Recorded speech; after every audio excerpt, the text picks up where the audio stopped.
నమస్కారం, NS news కి స్వాగతం. నా పేరు ఉషా. ముందుగా ముఖ్యాంశాలు. మంచిర్యాల జిల్లా వేమనపల్లి బీజేపీ మండల అధ్యక్షుడు ఏటా మధుకర్ నిల్వాయి అటవీ ప్రాంతంలో ఆత్మహత్యకు పాల్పడడం తీవ్ర వివాదాస్పదంగా మారింది. మృతుని జేబులో సూసైడ్ లెటర్ లభ్యమవ్వడంతో అందులో కాంగ్రెస్ పార్టీ నాయకులు రుద్రబాట్ల సంతోష్, అతని అనుచరులు చేసిన అవమానం తట్టుకోలేక ఈ అఘాయిత్యానికి పాల్పడుతున్నట్లు లెటర్లో వ్రాసిన మధుకర్ కాంగ్రెస్ నేతలకు సహకరించి అక్రమ కేసులు నమోదు చేసిన ఎస్ఐని వెంటనే సస్పెండ్ చేసి అరెస్టు చేయాలని డిమాండ్ చేశారు. బాధ్యులను వెంటనే అరెస్టు చేయాలని వేమనపల్లి చెన్నూరు ప్రధాన రహదారిపై మృతుడి కుటుంబ సభ్యులు బైఠాయించి ఆందోళన చేపట్టారు.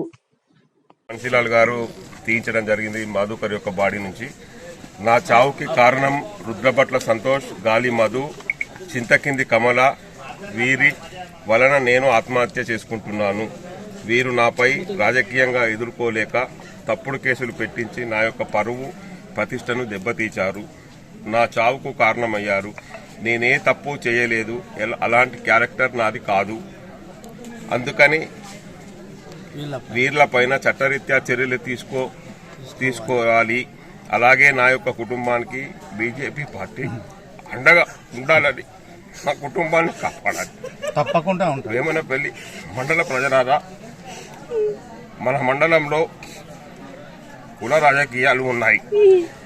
అప్పుడు దుర్గం శివరాం, ఇప్పుడు ఏటా మధుకర్, ఇలా పలికవలసిందేనా? అందుకే ఆలోచించండి. ఈ అగ్రవర్ణ పాలకులకు బుద్ధి చెప్పండి. భారత్ మాతాకి జై.